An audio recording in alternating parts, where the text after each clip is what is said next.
Party का YTF का internal review meeting था। मैंने कहा है कि हम लोग का जो कमिटमेंट है वो कमिटमेंट को हमको जारी रखना है और मैंने एक अलग रकम का मीटिंग किया है क्योंकि मैं दूसरे पॉलिटिकल पार्टी के जैसे काम नहीं करना नहीं चाहता हूँ। तो हमने आराम से बैठकर हम लोग ने सबने इंटरेक्शन किया, 4 घंटा बात हुआ और इससे न्यू आइडियाज़ भी निकले और क्या करना चाहिए और क्या कहाँ में हम लोग गलत हो रहे हैं उसको भी इम्प्रूव करने के लिए हमने बात की। और आप देखेंगे आने वाले दिन में Tipra Motha and YTF and TWF will work stronger. वो अगर वो हंसु कुमार त्रिपुरा ने वो बताया था, हाँ, उसके बारे में आप क्या हंसो को मैं बहुत अच्छे तरीके से प्यार में जानता भी, प्यार भी करता हूँ। हंसो मेरे संग थालचेरा भी गया था 2013 में, जब वहाँ में मेनिंजाइटिस हुआ था। मैंने उनके साथ पहले भी काम किया।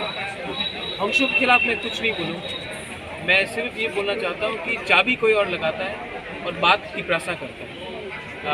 आज तक बहुत लोगों ने बहुत चीज़ मेरे खिलाफ बोला है, हंसो ने मेरे खिलाफ कुछ नहीं बोला है। उसने बोला है कि ग्रेटर टी प्लान पॉसिबल नहीं है। अगर हंसो यही बात दूसरे पार्टी को भी बोल दे जो पूरा त्रिपुरा को तिपरासा से हटाकर कुछ और बनाना चाह रहे हैं तो अच्छा रहता है। लेकिन मैं हंसो से नाराज़ नहीं हूँ।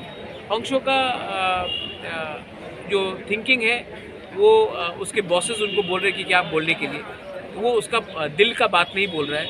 हाँ, दिल में हर तिपरासा को अपना पॉलिटिकल और कॉन्स्टिट्यूशनल पावर चाहिए विच इज़ ग्रेटर तिपरा। दिल में हर तिपरासा के अंदर में एक विश्वास है कि ये मिलेगा तो तिपरासा का कुछ भला होगा। वो दिल का बात नहीं बोल रहा है, उसको जो बोला गया बोलने के लिए वो थैंक यू।